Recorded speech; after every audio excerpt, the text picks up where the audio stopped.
कौन आपण जानती प्रतिवर्ष जगन्नाथ हाथी बेश होई काहेकि दर्शन दियंती?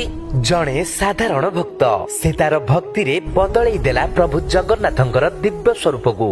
से प्रभु गणेशंकर जणे परम भक्त थिले। गोटे दिन से तीर्थ यात्रा करुथिबा समय रे पुरी श्रीमंदिर आसिले।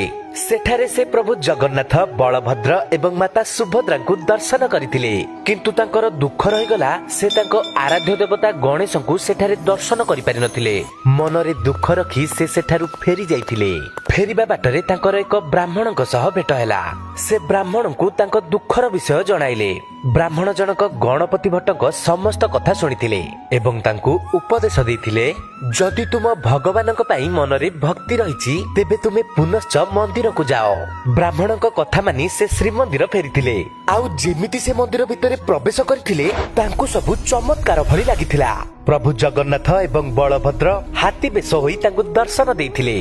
सेबेठु देवस्नान पूर्णिमा परे तिनि प्रभुଙ୍କୁ हाथी बेशरे सजा जाए।